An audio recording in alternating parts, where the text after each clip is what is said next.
Big boss Malayalam season 7 മറ്റേ ടാസ്ക്കൊക്കെ കഴിഞ്ഞായിരുന്നു. But എനിക്കിത് കാണാൻ സാധിച്ചില്ല. ഒരു സ്ഥലം വരെയൊക്കെ പോകേണ്ടി വന്നു. അപ്പോൾ അതുകൊണ്ട് അത് കാണാൻ പറ്റിയില്ല. അപ്പോൾ ഇപ്പോൾ ലൈവ് ഞാൻ ഓണാക്കിയപ്പോൾ ഷാനവാസിൻ്റെ ഒരു പ്രശ്നം നടക്കുകയായിരുന്നു. ഈ അക്ബറും ഷാനവാസും കൂടെ.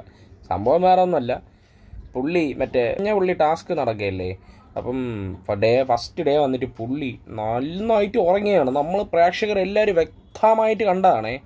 ഇതിനെ വളച്ചൊടിച്ച് ഞാൻ ഉറങ്ങിയിട്ടില്ല, അതെൻ്റെ അഭിനയമാണെന്നൊക്കെ പറഞ്ഞ് പുള്ളി ഇപ്പോൾ ഉന്നയിക്കുന്നുണ്ടേ.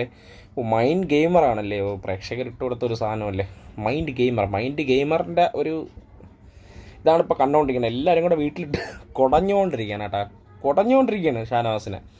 ഇക്ക നിങ്ങളെല്ലാവരും ഇപ്പോൾ മൈൻഡ് ഗെയിമർ എന്നാണ് ഉന്നയിച്ചുകൊണ്ടിരിക്കുന്നത്. ഇപ്പം ഏറിന്ന് താഴോട്ട് ഒന്നും ഇപ്പം ഇനി അടുത്ത ഏറിപ്പോകാനുള്ള പരിപാടിയാണോ? പിന്നെ ഒരു കാര്യം പ്രേക്ഷകർ മണ്ടന്മാരല്ല, മനസ്സിലായില്ലേ? അത് ഒന്ന് അറിഞ്ഞിരിക്കുന്ന ഇക്കയ്ക്ക് നല്ലതായിരിക്കും. ഉറങ്ങിയിട്ടില്ല അന്ന്, കൂർക്കം വലിച്ച് അവിടെ കിടന്നിട്ട് വെള്ളം തളിച്ചിട്ടാണ് നിങ്ങൾ എണീറ്റത്. ഞാൻ സാക്ഷി, അവിടുത്തെ ക്യാമറ സാക്ഷി, ബിഗ് ബോസ് സാക്ഷി, അവിടുത്തെ മറ്റേ അക്ബർ അക്ബാനി അവിടെ കുറേ പേരുണ്ടായിരുന്നല്ലോ. എല്ലാവരും നിങ്ങൾ ഉറങ്ങണ കണ്ടാണ്, മനസ്സിലായില്ലേ? നടക്കട്ടെ മൈൻഡ് ഗെയിമർ നടക്കട്ടെ.